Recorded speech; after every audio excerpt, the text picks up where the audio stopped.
মধ্যপ্রাচ্যের যুদ্ধ পরিস্থিতি এবার নতুন এক ভয়ঙ্কর মোড়ে পৌঁছেছে। ইরানের সর্বোচ্চ নেতা আয়াতুল্লাহ আলী খামেনির নিহত হওয়ার ঘটনায় তেহরান এখন প্রতিশোধের রাজনীতিকে সরাসরি রাষ্ট্রীয় কাঠামোর মধ্যে নিয়ে আসতে চাচ্ছে। মার্কিন প্রেসিডেন্ট ডোনাল্ড ট্রাম্প এবং ইসরায়েলের প্রধানমন্ত্রী বেনিয়ামিন নেতানিয়াহুর বিরুদ্ধে এবার শুধু হুমকি নয়, আনুষ্ঠানিকভাবে মাথার দাম ঘোষণা করার উদ্যোগ নিয়েছে ইরান। ইরানি পার্লামেন্টে উত্থাপিত এক বিস্ফোরক বিলে ট্রাম্প ও নেতানিয়াহুকে হত্যার জন্য ৫০ মিলিয়ন ইউরো পুরস্কার নির্ধারণের প্রস্তাব আনা হয়েছে। বিলটি এখন ভোট গ্রহণের অপেক্ষায় থাকলেও ইতোমধ্যে বিষয়টি আন্তর্জাতিক অঙ্গনে তীব্র প্রতিক্রিয়া সৃষ্টি করেছে। বিশ্লেষকদের মতে এটি শুধু রাজনৈতিক বার্তা নয়, বরং ইরান এবার প্রতিশোধকে আইনি বৈধতা দেওয়ার পথে হাঁটছে।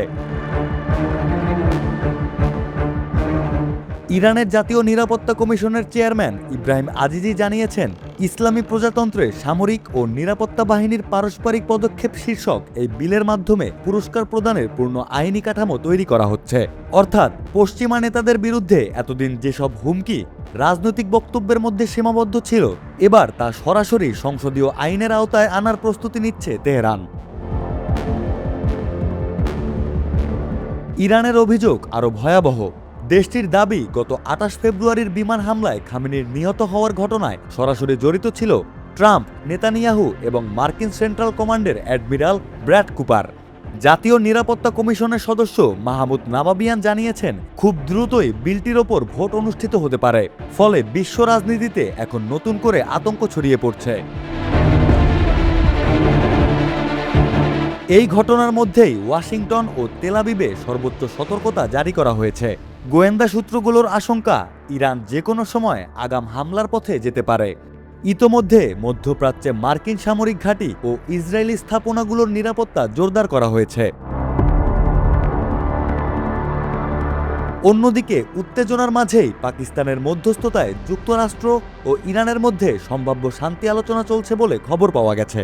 তবে মার্কিন প্রশাসনের কর্মকর্তারা স্পষ্ট জানিয়েছেন, আলোচনা এখনো ইতিবাচক পর্যায়ে পৌঁছায়নি। ওয়াশিংটনের মূল লক্ষ্য ইরানের পারমাণবিক কর্মসূচিকে নিয়ন্ত্রণে আনা। সমঝোতা না হলে আবারও সামরিক পদক্ষেপ নেওয়ার হুঁশিয়ারিও দিয়েছে যুক্তরাষ্ট্র। ইরানি গণমাধ্যমের দাবি, আমেরিকা শান্তি চুক্তির জন্য কঠোর শর্ত দিয়েছে।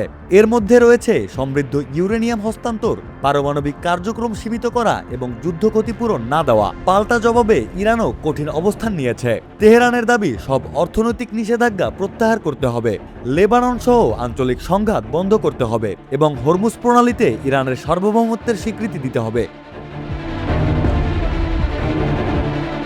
তবে যুদ্ধের আগুনে সবচেয়ে বেশি পুড়ছে সাধারণ ইরানিরাই। চলমান সংঘাতের কারণে দেশটির অর্থনীতি ভয়াবহ চাপে পড়েছে। গ্যাস ক্ষেত্র, বিদ্যুৎ কেন্দ্র এবং শিল্প কারখানার ক্ষয়ক্ষতি জনমনে ক্ষোভ বাড়িয়ে তুলছে। বাজারে মূল্যস্ফীতি লাগামহীন, কর্মসংস্থান কমছে, আর আন্তর্জাতিক নিষেধাজ্ঞার চাপে দেশটির অর্থনৈতিক অবস্থা ক্রমে নাজুক হয়ে উঠছে। এদিকে ট্রাম্প তার সামাজিক যোগাযোগ মাধ্যম ট্রুথ সোশ্যালে ইরানকে দ্রুত শান্তি চুক্তিতে আসার আহ্বান জানিয়ে কড়া বার্তা দিয়েছেন। তার ভাষায়, ইরান যদি এখনই না থামে তাহলে পরিস্থিতি আরও ভয়াবহ হবে। এই বক্তব্যের পরই উত্তেজনা নতুন মাত্রা পায়। অন্যদিকে ইসরায়েলের প্রধানমন্ত্রী বেনিয়ামিন নেতানিয়াহু জরুরি নিরাপত্তা বৈঠকের অজুহাতে নিজের চলমান ফৌজদারি মামলার শুনানি এড়িয়ে গেছেন। ট্রাম্পের সঙ্গে ইরান পরিস্থিতি নিয়ে ফোনালাপের পর তার এই পদক্ষেপ মধ্যপ্রাচ্যের নতুন যুদ্ধের আশঙ্কা আরও বাড়িয়ে দিয়েছে।